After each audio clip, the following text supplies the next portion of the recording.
সম্মানিত মসজিদের মুসল্লি, প্রশংসা আল্লাহর জন্য, শান্তি অবতীর্ণ হোক আল্লাহর রাসূলের উপর সাল্লাল্লাহু আলাইহি ওয়াসাল্লাম। আজ জুমার খুতবায় সংক্ষিপ্ত সময়ে বক্তব্যের বিষয় পৃথিবী ধ্বংসের পূর্ব লক্ষণ। পৃথিবী ধ্বংসের পূর্ব লক্ষণ সম্পর্কে আমরা এক গুরুত্বপূর্ণ সংক্ষিপ্ত তথ্যবহুল বিবরণের চেষ্টা করব ইনশাআল্লাহুল আজিজ। আমরা অবশ্য কয়েক জুমা থেকে ধারাবাহিকভাবে গান বাজনা, খেলতামাশা, বাদ্যযন্ত্র নিয়ে কথা বলে আসছিলাম।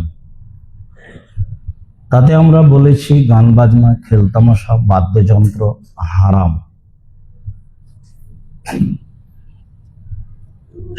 এর মাধ্যম ক্রয় করা হারাম, এর মাধ্যমে পয়সা উপার্জন হারাম, এবং এইটা একটা বড় ধরনের জুয়া। আন্তর্জাতিক ফুটবল বিশ্বকাপ 2026-কে লক্ষ্য করে যেটুকু হয়েছে, তাতে আমরা বিষয়টি নিয়ে খুব শক্তভাবে জাতির সামনে পেশ করার চেষ্টা করেছি। সম্মানিত দিনী ভাই বোন, আমরা বলেছি ঢোল, ঢাক, ডুবি, তবলা, হারমোনিয়াম, সেতারা, দোতারা, একতারা, যত বাদ্যযন্ত্র আছে সব হারাম, যা আল্লাহ তাআলা বলেন হাদিসে কুদসি। চৌসার, ছক্কা, লুডু, দাবা, পাঞ্জা, পাশা, ক্যারাম বোর্ড, তাস, গেমস, ফ্রি ফায়ার, পাবজি, এ ধরনের যত খেলা দুনিয়াতে আছে বা কিয়ামত পর্যন্ত যত তৈরি হবে, যা বসে বসে চলে, যাতে শরীরের কোনো চর্চা থাকে না, তা খুব জঘন্য ধরনের হারাম বলে রাসূল সাল্লাল্লাহু আলাইহি ওয়াসাল্লাম বলেছেন। হাদিস মুসলিম, তা আমরা বলেছি। তথা আমরা এটাও বলেছি যে 2022 সালে কাতার খেলার আয়োজন করেছিল, তাতে খরচ ছিল 22 লক্ষ কোটি ডলার প্রায়। কাতার একাই ছিল এই খেলার আয়োজনে। 2026 সালে খেলার আয়োজনে ছিল আমেরিকা, কানাডা ও মেক্সিকো, তাতে খরচ ছিল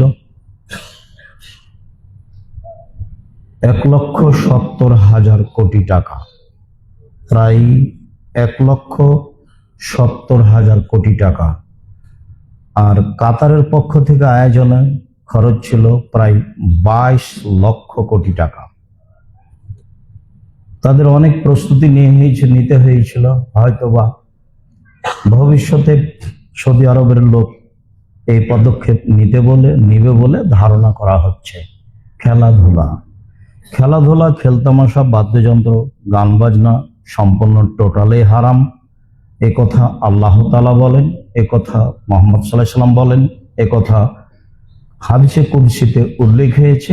আপনি চাইলে জুমার খুতবা আব্দুর রাজ্জাক বিন ইউসুফ বিস্তারিত দেখবেন, আশাবাদী। তাতে বলেছি এই খেলায় অংশগ্রহণ করা তো বহুদূরের কথা, এই খেলার গল্প যেখানে চলে সেখানে বসে থাকাও হারাম।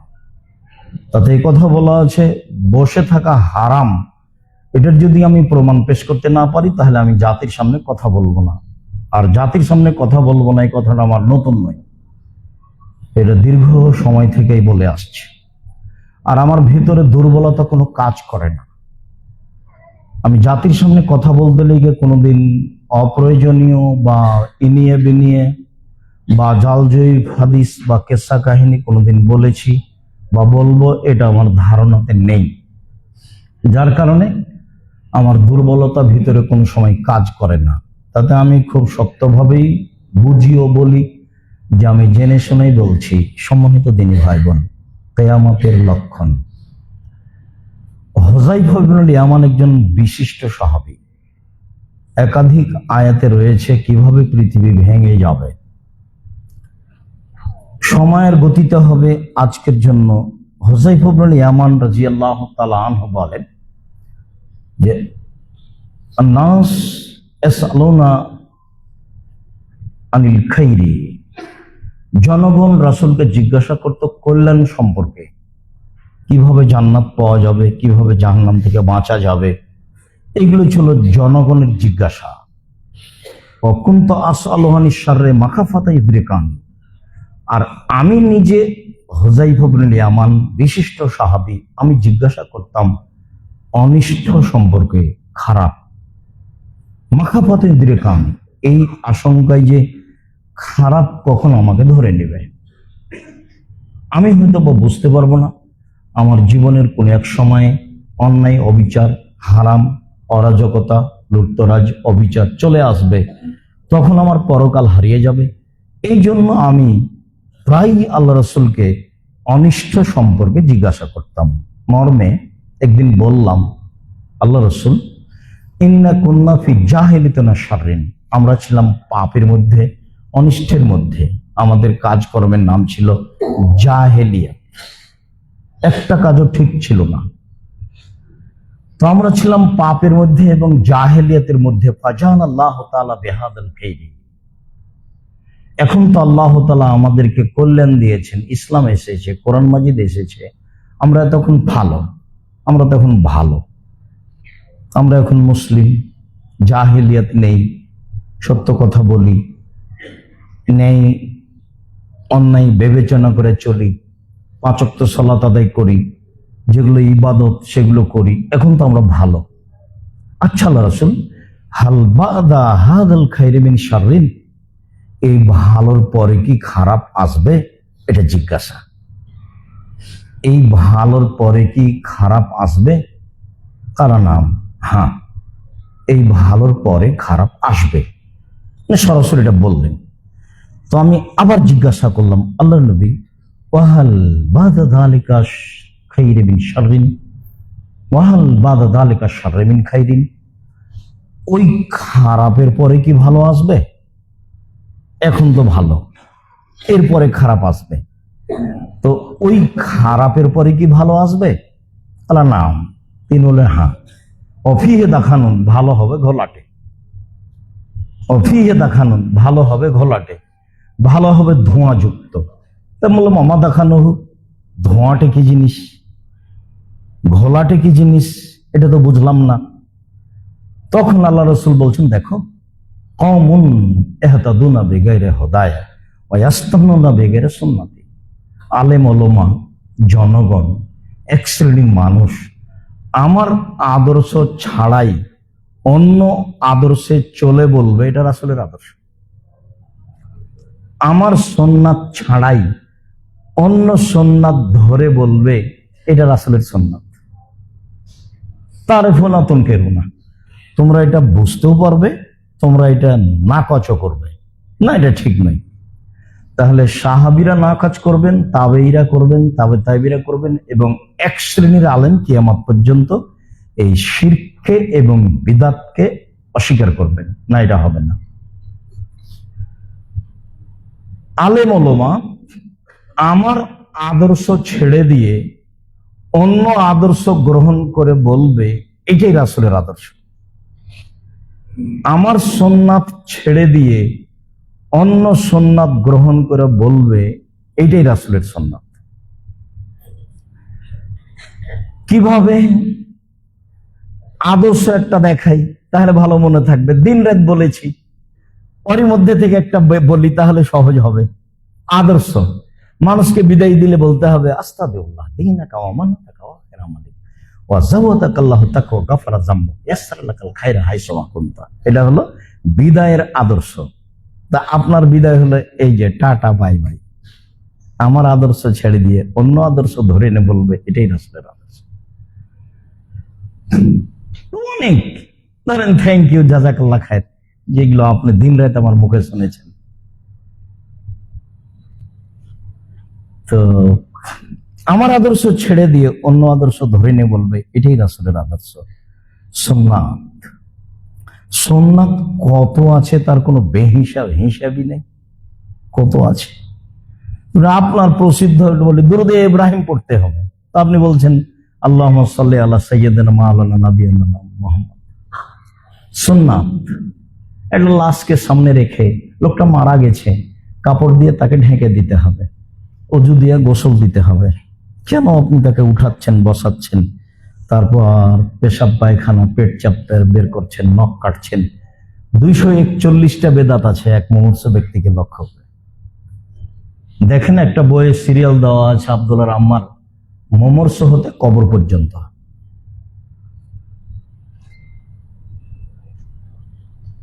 তো আমার সুন্নাত ছেড়ে দিয়ে অন্য সুন্নাত ধরে নিয়ে বলবে এটা রাসূলের সুন্নাত, বুঝলাম। তারপরে আমি বলছি, আল্লাহ রাসূল হাল বাদা দালেকাল খায়রে মিন শাররিন, ওই ঘোলাটে ভালোর পরে কি খারাপ আসবে? সিরিয়াল বলতে আছে, কারণ না, হ্যাঁ, ওই ঘোলাটে ভালোর পরে খারাপ আসবে, সেটা ধর্মের নামে। দুআতুন ইলা আবওয়াবি জাহান্নাম মান আজাবাহু ইলাইহা কাযাবুহু ফিহা, যারা ধর্মের নামে দাওয়াত দিবে তারা নিজেরাই জাহান্নামের দরজায়, যারাই তাদের ডাকে সাড়া দিবে সবাই জাহান্নামে যাবে। ফলাফলে কিন্তু হাদিস বুখারী মুসলিম, মানে চিন্তা করে বের করতে হবে কে তারা, আমি নাকি? কথা ঠিক নয়, এইখানে আসা যাবে না। কেন? হাদিস বুখারী মুসলিম।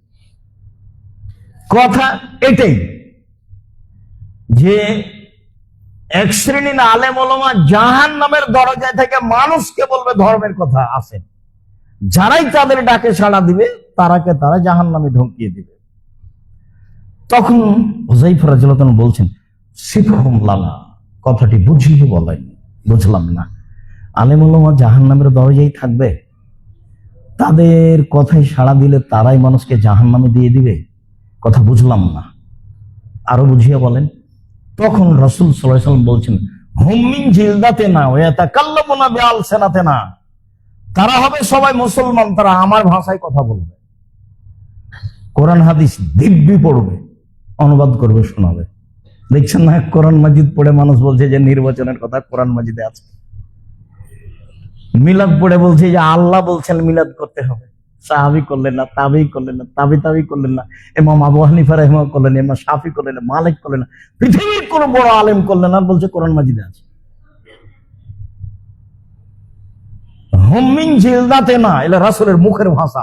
ইয়াতাকাল্লামুনা বিআলসিনাতিনা, তারা হবে মুসলমান আমার চামড়ার, তারা আমার ভাষায় কথা বলবে। তখন হুযায়ফা রাদিয়াল্লাহু আনহু বলছেন, কামা তা'মুরুনি আদরাকানি যালিকা, পরিস্থিতি এমন হলে কি করতে হবে বলেন? তাহলে তো কঠিন হয়ে গেল। আলেম ওলামাই যদি ধর্মের নামে কোরআন হাদিস পেশ করে, তাহলে এখন কি করব বলেন? তখন আল্লাহ রাসূল বলছেন, তালজাম জামাআতুল মুসলিমিন ওয়া ইমামাহুম, তখন একটা সঠিক দল এবং সঠিক দলনেতা খুঁজো। তখন হুযায়ফা রাদিয়াল্লাহু আনহু বলছেন, ফাইন লাম ইয়াকুন লাহুম জামাআতুন ওয়া ইমামুন, যদি সঠিক দল সঠিক দলনেতা খুঁজে না পাই তাহলে কি করব? চলছে কথা, একটা শুরু হয়েছে তখন থেকে। তখন বলছেন, ফাতাসিল তিলকাল ফিরাকা কুল্লাহা, সব দলগুলি ছেড়ে দাও, ওয়ান তাউযিব আসলি শাজারাতে, গাছের আড়ে একাই লুকিয়ে থাকো, হাত্তা ইদরিকাল মউত, মরে যাও, আসবে না এখানে। ধর্মের নামে ভুল সিদ্ধান্তে যেতে হবে না, সন্দেহ হলে ফিরে আসতে হবে, বেঁচে থাকার জন্য কোরআন এবং সহিহ হাদিসের আশ্রয় নিতে হবে। আল্লাহ তাআলা বলেছেন, ফাসালু আহলা যিকরি ইন কুনতুম লা তা'লামুন বিল বাইয়িনাতি ওয়াজ জুবুর, পৃথিবীর মানুষ, তোমরা জানা মানুষের নিকটে জানো প্রমাণ সহকারে। প্রমাণ নেই যেখানে, মান্য নেই সেখানে, প্রমাণ যেখানে নেই, মানা সেখানে নেই। ব্যক্তি যত বড়ই হোক, আল্লাহ বললেন জানা মানুষের নিকটে জানো। যাকে দাওয়াত দিচ্ছে, আব্দুল রাহিক সাহেবকে জুমার খুতবা দেওয়ার জন্য ডাকি, অন্তত 5 জন 10 জনকে জিজ্ঞাসা করতে হবে কিছু কোরআন হাদিস বুঝেন কিনা। তারপরে 7 দিন আগে বলে দিতে হবে যে ভাইজান এখানে কোরআন হাদিসের অনুবাদ করে খুতবা দেওয়া হয়, বিষয়টা স্পষ্ট করে বুঝে সুঝে আসবেন। আহমদ হোসেন মন্ডল জান্নাতপুরের পরিচালক ছিলেন, মারা গেছেন, আল্লাহ তার ভালো করুক। প্রথম দিন আমাকে বলছে, একবারে প্রথমে এসেছি, সেদিন আমাকে বলছে যে এই মিম্বারে খুতবা দিলে, কোরআন হাদিসের অনুবাদ ছাড়া খুতবা দিলে আমি তাকে মিম্বার থেকে নামিয়ে দেবো। ঠিক আছে, ভালো, তাই হবে। তো ওর এই কথার ভিত্তিতে তখন হাদিস মুখস্থ করে এসে খুতবা দেওয়া হয়। ওই সুবাদেই এভাবে দেখা যায় যে সময় আসলে আলহামদুলিল্লাহ মাশাআল্লাহ অনেক হাদিস বলা যায়। সম্মানিত দিনী ভাই বোন, আবু হুরায়রা হুযায়ফা ইবনে ইয়ামান রাদিয়াল্লাহু তাআলা আনহু এইভাবে বললেন। অফি রিওয়ায়াতিন, অন্য এক বর্ণনায় হুযায়ফা ইবনে ইয়ামান বলেন, রাসূল সাল্লাল্লাহু আলাইহি ওয়াসাল্লাম বললেন, এখন মিন বাদি আইম্মা, আমার পরে আলেম ওলামা হবে, ইহতাদুনা বিগাইরি হুদায়া, আমার আদর্শ ছাড়াই অন্য আদর্শ মেনে বলবে এটা রাসূলের আদর্শ। ওয়াস্তান্নুনা বিগাইরি সুন্নতি, আমার সুন্নাত ছাড়াই অন্য সুন্নাত মেনে চলে বলবে এটাই রাসূলের সুন্নাত। কুলুবুহুম কুলুবু শায়াতিন ফি জুসমানি ইনসিন, তাদের অন্তর হবে শয়তানের অন্তর, ওদের দেখতে লাগবে মানুষ। রাসূলের মুখের ভাষা ভেবেছেন আপনি? আলেম ওলামা দিয়ে জাহান্নাম উদ্বোধন হবে, এই কথা আল্লাহ রাসূল বলেছেন। আমাদেরকে সম্মান করতে হবে এ কথাই ঠিক, তবে জেনে বুঝে সম্মান করতে হবে এ কথাও ঠিক। কেন? আল উলামা ওয়ারাসাতুল আম্বিয়া, আল্লাহ নবী বললেন যে আলেম ওলামা হচ্ছেন নবীগণের উত্তরাধিকারী। অনেক বড় এবার উপরে মান চলে গেছে, নবীগণের পরে যারা কাজ করে তারা আলেম ওলামা, তো মান তো অনেক উপরে চলে গেছে। সত্যি মান উপরে অনেক, কিন্তু আলেম ওলামা দিয়ে জাহান্নাম উদ্বোধন হবে এ কথাও ঠিক। আবার তিনি বললেন ওদের দেখতে লাগবে মানুষ, ওদের অন্তর হলো শয়তানের অন্তর। হাদিস তো বুখারী মুসলিম। কি বিচার করবেন? সাওবান রাদিয়াল্লাহু তাআলা আনহু বলেন, রাসূল সাল্লাল্লাহু আলাইহি সাল্লাম বলেছেন, ইন্না মিম্মা তাখাওয়াফা আলা উম্মতি, পৃথিবীর মানুষ মনে রেখো, আমি আমার উম্মতের উপরে আশঙ্কা করি তিনটি বিষয়ে। পৃথিবীর মানুষ শুনে রেখো, আমি আমার উম্মতের উপরে আশঙ্কা করি তিনটি বিষয়ে। এক, আইম্মাতাম মুজিল্লিন, ভ্রান্ত হুজুর, হুজুর ভ্রান্ত হবে এ কথা আল্লাহর নবী বলছেন। মানুষ কিভাবে বুঝবে? আল্লাহ যেভাবে বলেছেন সেভাবে ভাবলেই বুঝবে। কথা যখন দলিল সহ হবে তখন ঠিক আছে, দলিল আবার ঠিক আছে কিনা তখন আল্লাহ রাসূল বললেন যে কাফাবিল মারে কাদেবানি ইউহাদ্দিসা বিকুল্লিমা সামিয়া, একজন মানুষ শুনে একটা কথা বলে দিল ধর্মের নামে, সে মিথ্যুক, কথাটা সত্য হলেও মিথ্যুক, আগে দেখতে হবে রাসূলের কিনা। তিনি বললেন পৃথিবীর মানুষ বাল্লিগু আন্নী ওয়ালা আয়া, আমার একটি কথা জানা থাকলে অন্যকে বলো। হাদ্দিসান বানি ইসরাঈল ওয়ালা হারাজ, বানি ইসরাঈলের সত্য কাহিনী বলো, কোনো দোষ নেই। মান কাযাবা আলাইয়া মুতাআম্মিদান ফালিয়াতাবাওয়া মাকাদাহু মিনান নার, কেউ যদি কোনো কথা আমার নামে বলে, আমার নামে কলমে লিখে, সেই কথা যদি আমার না হয় তাহলে তার থাকার জায়গা জাহান্নাম। তখন হুজুর কত বড় এটা বিবেচনা হবে না, জুব্বা কত বড় এটা বিবেচনা হবে না, পাগড়ি কত বড় এটা বিবেচনা হবে না। কথা যদি রাসূলের না হয় তাহলে হুজুর জাহান্নামে যাবে, এটা ফায়সালা করা আছে। চুরি করলে সরাসরি জাহান্নামে যাবে এটা বলা হয়। অশ্লীল কাজে লিপ্ত হলে সরাসরি জাহান্নামে যাবে এটা বলা হয়নি। আমার নামে যদি কেউ কোনো কথা বলে, সেটা যদি আমার না হয় তাহলে তার থাকার জায়গা জাহান্নাম, এ কথা রাসূলুল্লাহ সাল্লাল্লাহু আলাইহি ওয়াসাল্লাম বুখারী মুসলিম।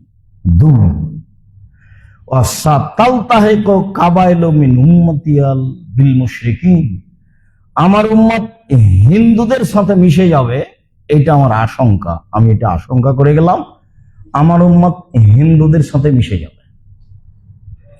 তাদের কৃষ্টি কালচার এদের ভালো লাগবে, তাদের মূর্তিখানায় যেতে এদের ভালো লাগবে, তাদের গান বাজনা বাদ্যযন্ত্র এদের ভালো লাগবে, তাদের সাথে চলাফেরা এদের ভালো লাগবে।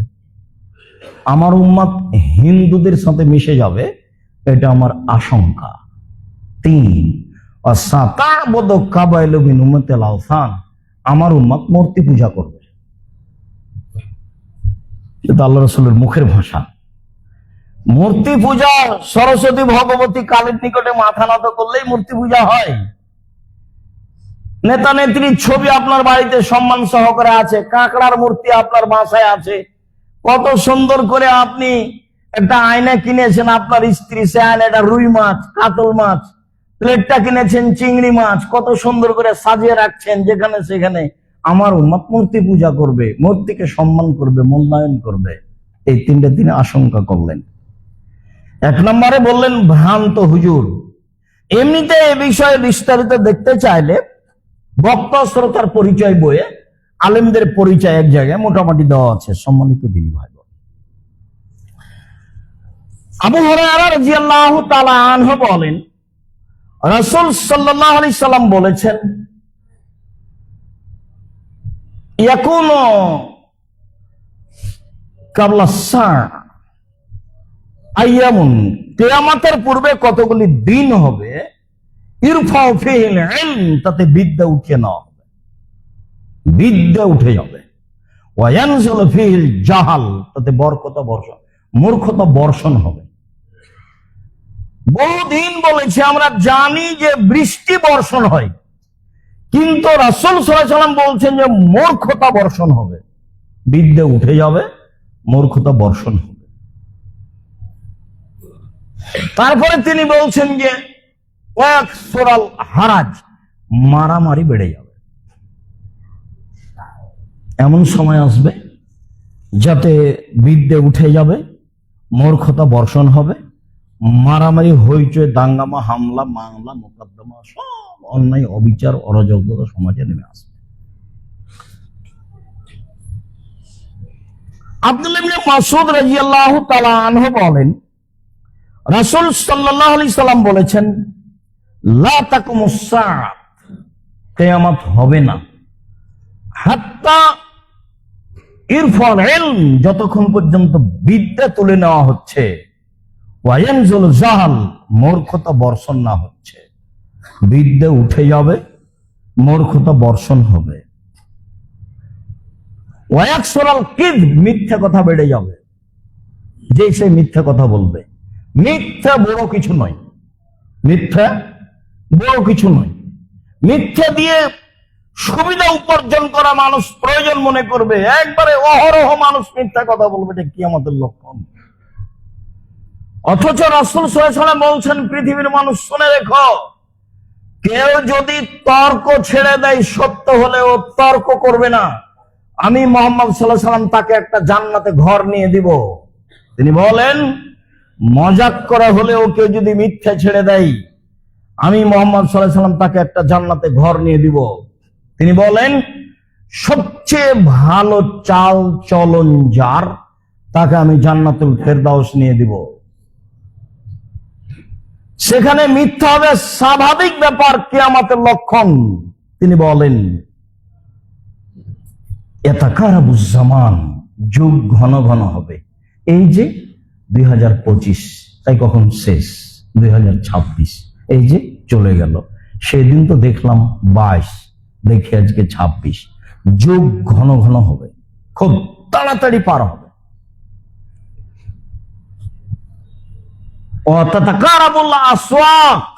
ঘন ঘন বাজার গড়ে উঠবে, যেখানে সেখানে বাজার হবে। এমন পল্লী, নিবিড় পল্লী, যেখানে বাজারের ধারণা করা যায় না, সেখানে বাজার গড়ে উঠবে। কিয়ামতের লক্ষণ। কৃপণতা মানুষের উপরে চাপিয়ে দেওয়া হবে, মানুষ দান খায়রাত করতে চাইবে না। আমি আপনাকে এই বিষয়ে বহুদিন বলেছি যে আপনি একটা কথা মাথায় রাখবেন, যে দান খায়রাত আমি কেউ চাইলে দিব এটা নয়, আমি নিজে থেকে দেব। এটা আমার ইবাদতের একটা অংশ। আমি সালাত আদায় করি, এটা আমার ইবাদত। আমি কোরআন তেলাওয়াত করি, এটা আমার ইবাদত। আমি সুবহানাল্লাহ আলহামদুলিল্লাহ বলি, এটা আমার ইবাদত। আমি সিয়াম থাকি বৃহস্পতিবার সোমবার, এটা আমার ইবাদত। আমি হজ করতে যাই, এটা আমার ইবাদত। তো এরকম একটা গুরুত্বপূর্ণ ইবাদত দান, এটা আপনি মনে করে নেবেন, তাহলে করা সহজ হবে। আমি আপনাকে বলি যে দান দেখে শুনে করবেন, যেখানে শিরক বেদাত হয় না। কেননা আপনার দান দিয়ে যদি আবার অন্যায়ের সহযোগিতা হয়, তাহলে এটা আবার ভুল হয়ে গেল। এদেশেও মানুষ টাকা পয়সা খরচ করে না এমনটা নয়, এদেশেও মানুষ বিত্তশালী নেই এ কথা নয়, এদেশেও মানুষের টাকা পয়সা আছে অনেক, এদেশের মানুষও দান করে। কিন্তু আমি যেটুকু বুঝি তাতে প্রায় মানুষের দানটা ভুল পথে আছে। কৃপণতা মানুষের উপরে চাপিয়ে দেওয়া হবে, কয়েকটা জিনিস থেকে আল্লাহ রাসূল খুব পরিত্রাণ চাইতেন। তার একটা হলো কৃপণতা। আল্লাহুম্মা ইন্নী আউযুবিকা মিনাল বুখলি, আল্লাহ তোমার কাছে আমি কৃপণতা থেকে বাঁচতে চাই। আল্লাহ তোমার কাছে আমি কৃপণতা থেকে বাঁচতে চাই। আল্লাহ তোমার কাছে আমি কৃপণতা থেকে বাঁচতে চাই। মানুষ, পৃথিবীর মানুষ, তোমরা কৃপণতা থেকে বাঁচো। লা ইয়াদখুলুল জান্নাতা বাখিল, কৃপণ জান্নাতে যাবে না। 3 শ্রেণীর মানুষ ধ্বংস হবেই, তার 1 শ্রেণীর মানুষ কৃপণ। এইভাবে বললেন আর নিজে বাঁচতে চাইতেন। কৃপণতা কি জিনিস? নিজের টাকা আমি দিলাম না, তাতে কি আছে? দিতেই হবে, আমি কি বাধ্য? আল্লাহ রাসূল বলছেন দান করো তো ফরজ, তো যাকাত না হয় ফরজ। তো যাকাত ফরজ, এ কথা ঠিক। আপনার উপার্জন থেকে আপনাকে দান করতে হবে, এটা আপনার জীবনের জন্য জরুরি, ফরজ নয়।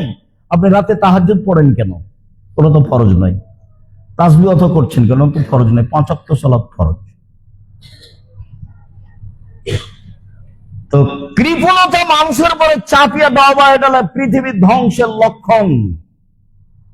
ওয়াকসুরাল হারাজ, মারামারি হইচই দাঙ্গামা হাঙ্গামা বেড়ে যাবে, এটা হলো পৃথিবী ধ্বংসের লক্ষণ। সম্মানিত দিনী ভাই বোন, বিষয়টি ভেবে দিন কাটাবো যতদূর সম্ভব। আল্লাহ তুমি কবুল করো।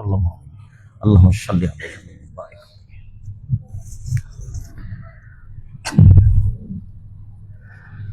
আলহামদুলিল্লাহ ওয়াহদা, ওয়াসসালাতু ওয়াসসালামু আলা মান লা নাবিয়্যা বা'দা।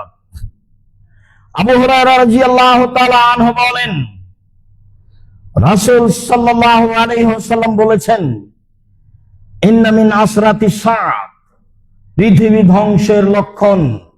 এর ফল ইলম, বিদ্যা উঠে যাবে। ওয়াকসুরাল জাহাল, মূর্খতা বেড়ে যাবে। ওয়াকসুরা শারবুল কামরে, নেশাদার দ্রব্য পান করা বেশি হয়ে যাবে। স্বাভাবিকভাবে মানুষ নেশাদার দ্রব্য পান করবে, যেটা বাস্তব মদ সেটাও, আর যেটা মদের কাছাকাছি সেটাও, বিড়ি তামাক সিগারেট যেটাই হোক না কেন, নেশাদার দ্রব্য পান করা বেশি হয়ে যাবে। ওয়াকিল্লার রেজাল, পুরুষ কমে যাবে। ওয়াকসুরা নিসা, মহিলা বেশি হয়ে যাবে। পৃথিবী ধ্বংসের লক্ষণ। পুরুষ কমে যাবে, মহিলা বেশি হয়ে যাবে। হাত্তা ইয়াকুনা লিখামসিন ইমরাআল কাইমুল ওয়াহিদ, একজন পুরুষের অধীনে থাকবে প্রায় 50 জন নারী।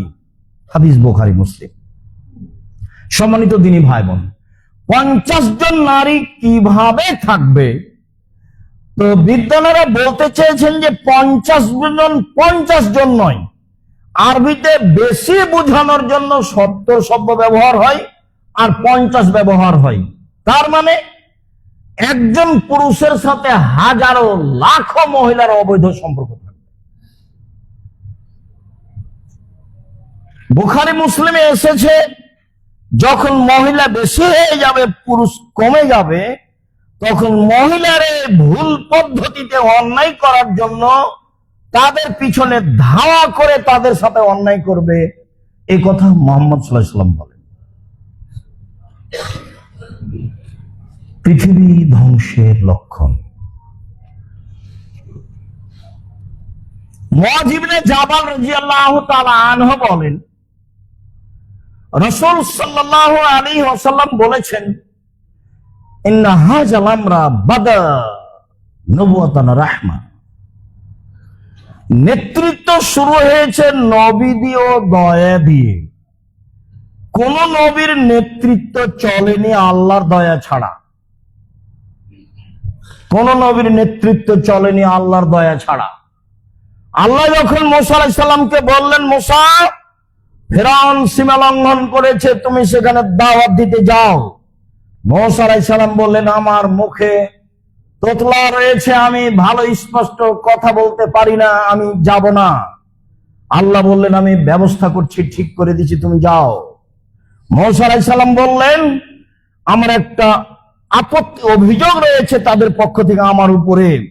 1 থাপ্পড়ে আমি মানুষ মেরেছি, আমি সেখানে গেলেই আমাকে মারবে, অতএব আমি যাব না।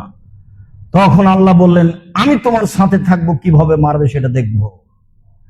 বলছে, আমার সাহস হয় না, গেলে আমার ভাইকে আমার সাথে দিতে হবে। হারুনকে দিতে হবে। ঠিক আছে, তাই হলো।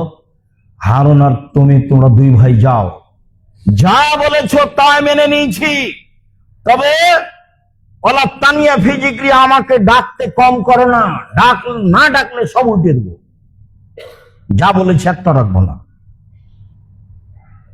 নবীর নেতৃত্ব চলেনি আল্লাহর দয়া ছাড়া। খুব স্বাধীনভাবে তিনি গিয়ে বললেন, প্রথম কথা স্বাধীনতা লাগবে। গরিব মানুষ হলেও নিজ স্বাধীনভাবে দিন পালার মানার একটা গতিবিধি থাকতে হবে।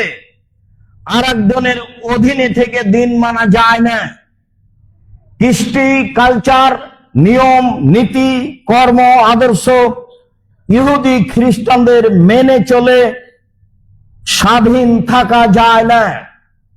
রাসূল সাল্লাল্লাহু আলাইহি সাল্লাম বললেন, পৃথিবীর মানুষ শুনে রেখো, তোমরা ইহুদি খ্রিস্টানদেরকে মেনে নিবা শিবরিন বে শিবরিন, ডান হাতের বিঘত যেমন বাম হাতের সমান সমান সমান, তাদের আদর্শ তোমরা মেনে নিবা।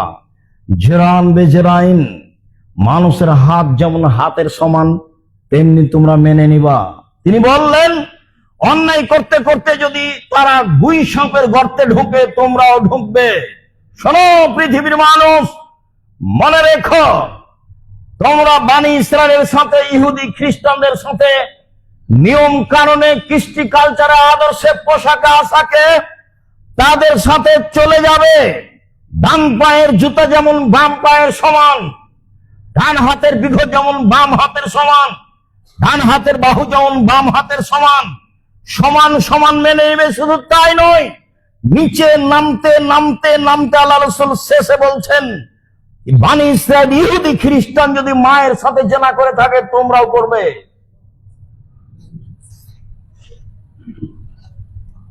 এরা নিজের আদর্শে টিকে থাকতে পারবে না, নিজের ব্যক্তিত্বের উপরে টিকে থাকতে পারবে না, স্বাধীন হয়ে বেঁচে থাকার সুযোগ গ্রহণ করবে না। ইহুদি খ্রিস্টানদের কৃষ্টি, কালচার তাদের কাছে ভালো, তাদের সাথে সম্পর্ক রাখাই তাদের কাছে ভালো। শুনুন, তিনি বললেন, শুনে রেখো, মনে রেখো, ইহুদি খ্রিস্টানের সাথে মিশে থাকার পরিণতি তারা যেটা করেছে জাহান্নাম সেটাই হবে। তিনি বললেন, বানি ইসরায়েলকে ছেড়ে দেন, আগে স্বাধীন হতে চায়। তখন ফেরাউন বলল, কে তুমি? তুমি কি শিশুকালে, তোমাকে কি শিশুকালে আমি লালন পালন করিনি? ফেরাউন বলছে, তুমি কি বহু বছর আমার মাঝে থাকোনি? তুমি যা করেছো তা করেছো, তুমি এক থাপ্পড়ে মানুষ মেরেছো, তুমি বলো অকৃতজ্ঞ, তুমি আমার সামনে কথা বলো মানে? কোন সাহস তুমি বলো বানি ইসরায়েলকে ছেড়ে দিতে হবে? মুসা আলাইহিস সালাম বললেন, স্বাধীনতা লাগবে, বানি ইসরায়েলকে ছেড়ে দেন। তখন ফেরাউন বলছে, কে তুমি? তোমাকে কি শিশুকালে লালন পালন করিনি? করেছে তো। তুমি কি বহু বছর আমার মাঝে থাকোনি? থেকেছে তো। তুমি কি এক থাপ্পড়ে মানুষ মারোনি? মেরেছেন তো। তুমি বড় অকৃতজ্ঞ, যে বাড়িতে থাকো সেই বাড়ির উল্টা চলো। তখন মুসা আলাইহিস সালাম বললেন, জি, আমি এক থাপ্পড়ে মানুষ মেরেছি, এ কথাই ঠিক। আমি যা করেছি তা করেছি। আমি তখন ভুল পথে ছিলাম, তোমার হত্যার ভয়ে আমি দেশ ছেড়েছি। আমার প্রতিপালক আমার প্রতি দয়া করেছেন, আমাকে জ্ঞানে গুণে পূর্ণ করেছেন, তিনি আমাকে নবী করেছেন। তুমি আমার প্রতি অনুগ্রহ করেছ, শিশুকালে লালন পালন করেছ, অনুগ্রহ করে তুমি খোঁটা দিয়েছ, এই সুবাদে বানি ইসরায়েলকে দাস দাসীতে পরিণত করেছ। তুমি বড় উদ্ধত স্বৈরাচার, সীমা লঙ্ঘন করেছ। এ কথা মুসা আলাইহিস সালাম বললেন। সম্মানিত দিনী ভাই বোন, রাসূল সাল্লাল্লাহু আলাইহি ওয়াসাল্লাম বললেন, নেতৃত্ব শুরু হয়েছে নবী দিয়ে ও দয়া দিয়ে, সুম্মা খেলাফাতুন রাহমা, তারপরে নেতৃত্ব শুরু হয়েছে সাহাবী দিয়ে ও দয়া দিয়ে। উমর রাদিয়াল্লাহু আনহুর নেতৃত্ব চলেনি আল্লাহর দয়া ছাড়া, আবু বকর সিদ্দিক রাদিয়াল্লাহু আনহুর নেতৃত্ব চলেনি আল্লাহর দয়া ছাড়া। সুম্মা এখন মুলকান ওয়াজুজান, তারপর নেতৃত্ব হয় জোরজার মুল্লুক তার। সুম্মা কায়নান, তারপরে হয় জাবরিয়াতান ওয়াতুয়ান ফাসাদান ফিল আরজে, মানুষ সমাজের নেতা হবে যে কোনো মূল্যে, সীমা লঙ্ঘন করে, বিপর্যয় সৃষ্টি করে, মারামারি করে, যে কোনো মূল্যে। তখন মানুষের স্বভাব হবে কি? এক, ইস্তাহিলুল হারিরা, পুরুষ মানুষের সিল্ক কাপড়, রেশমি কাপড়কে হালাল মনে করবে। দুই, অল ফরোজা, জেনাকে হালাল মনে করবে, জেনা পাপের কাজ নয়। তিন, মদকে হালাল মনে করবে। চার, গান বাজনাকে হালাল মনে করবে। পাঁচ, দৈনন্দিন ধনী হয়ে যাবে। ব্যাংকের টাকা জনগণের নয়, ব্যাংকের টাকা তাদের। যেটা আপনারা দেখতে পাচ্ছেন দিন রাত পত্রিকায়, ওয়ুনসারুনা, তাদের সহযোগিতা করা হবে, তারা সাহায্য পাবে, তারা সমাজে এসব টাকা পয়সা দখল করে নিয়ে দাপটে বেঁচে থাকার সুযোগ পাবে। রাসূল সাল্লাল্লাহু আলাইহি ওয়াসাল্লাম এগুলিকে কিয়ামতের লক্ষণ বলে উল্লেখ করলেন। তিনি বললেন, ইয়াতি আলাইকুম জামানুন লা ইয়াদরিল কাতাল ফিমা কাতালা ওয়ালাল মাকতুল ফিমা কুতিলা, হত্যাকারী বুঝবে না কেন আমি মারছি, নিহত ব্যক্তি বুঝবে না কেন আমি মরলাম। যে মারছে যাকে, সেও জানে না, টাকা দিয়েছে 50,000 অমুককে মেরে আসো, তাই মেরে চলে এসেছে। যাকে মারা হচ্ছে সে বলছে ব্যাপারটা কি, একে তো আমি চিনি না, এ আমাকে মারে কেন। বহুদিন বলা আছে, ঢাকা জেলে 20 বছর 30 বছর থেকে বহু মানুষ আছে, ও নিজেই জানে না আমি কেন জেলে। জজ জানে না ঘটনা কি, উকিল জানে না ঘটনা কি, সাক্ষীও জানে না ঘটনা কি। সাক্ষী টাকা নিয়ে সাক্ষী দিয়েছে, তা তো ও তো জানে না ঘটনা। উকিল তো জানে না, যেভাবে বলে দিয়েছে সেভাবে করছে। জজ তো এগুলো জানেই না। তাহলে যে সাজালছে শুধু সেই জানে, আর কেউ জানে না। লা ইয়াদরিল কাতিল ফিমা কাতালা ওয়ালাল মাকতুল ফিমা কুতিলা, কিয়ামতের লক্ষণ, হত্যাকারী বুঝবে না কেন আমি মারছি, নিহত ব্যক্তি বুঝবে না কেন আমি মরলাম। আবু মুসা আশআরী রাদিয়াল্লাহু তাআলা আনহু বলেন, রাসূল সাল্লাল্লাহু আলাইহি সাল্লাম বলছেন, কাইফা বিকুম জামানিন, তোমাদের কি হবে, যুগের কি হবে। আবু মুসা, তোমাদের কি হবে, যুগের কি হবে, তোমাদের কি হবে, যুগের কি হবে। ইগর বলুন না সগরবালাতান, যেদিন মানুষ মানুষের প্রতি জুলুম, অন্যায়, অবিচার করবে, সেদিন তোমাদের কি হবে, যুগের কি হবে। আবু মুসা, যেদিন মানুষ মানুষের উপরে জুলুম করবে, সেদিন তোমাদের কি হবে, যুগের কি হবে। নাস, সমাজে যারা থাকবে তারা আগাছা, তাদের কাছে কোনো বুদ্ধি পাওয়া যাবে না, কোনো সাহায্য সহযোগিতা পাওয়া যাবে না। সেদিন তোমাদের কি হবে, যুগের কি হবে। মানে যেতে আমানতহুম, সেদিন মানুষ ওয়াদা অঙ্গীকার পূরণ করবে না, সেদিন মানুষ আমানতদার হবে না। মাদ্রাসার সভাপতি, মসজিদের সভাপতি, স্কুলের দায়িত্বশীল, চেয়ারম্যান, মেম্বার, এমপি, মন্ত্রী, জেল সুপার, যারা যেখানে থাকবে 10 পয়সা নির্দ্বিধায় লুটে খাবে। সেদিন তোমাদের কি হবে, সেদিন যুগের কি হবে। সেদিন তোমাদের কি হবে, সেদিন যুগের কি হবে। তখন বলছেন ক্ষমতা আমার, আপনি বলেন কি করতে হবে। তখন আল্লাহ রাসূল বলছেন যে তা খোঁজো না মা তারিফু না, যেটা ভালো মনে করো সেটা গ্রহণ করিও, অতাজুরু না মাতন কেরো না, যেটা খারাপ মনে করো সেটা ছেড়ে দিও। আল যেমন বাইতা কম, বাড়িতে থেকো, মুখখান বন্ধ রেখো, মুখখান বন্ধ রেখো, বাড়িতে থাকিও, ভালো যেটা বিবেচনায় আছে সেটা গ্রহণ করিও, মন্দ যেটা বিবেচনা আছে সেটা ছেড়ে দিও। মুহাম্মদ সাল্লাল্লাহু আলাইহি ওয়াসাল্লাম মুখের ভাষায় উত্তর দিলেন।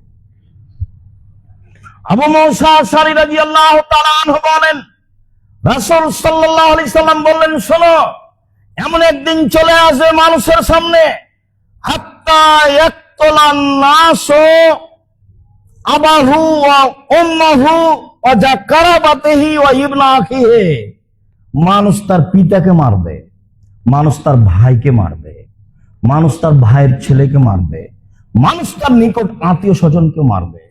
তখন সাহাবীগণ বলেন কি, লাইসা লানা উকুলুনা, মানুষ পিতাকে মারবে কিভাবে, মানুষ মাকে মারবে কিভাবে, মানুষের বিবেক থাকবে না, মানুষের কি কোনো বিবেকই থাকবে না? তখন বলছেন লা তুনজা উকুল আকসার জালিকা জামান, মানুষের বিবেকই থাকবে না, নেবেন মানুষের বিবেচনাই থাকবে না, বিবেচনা দিয়ে কোনো কাজ করবে না, শুধু অন্যায় দিয়ে কাজ করবে।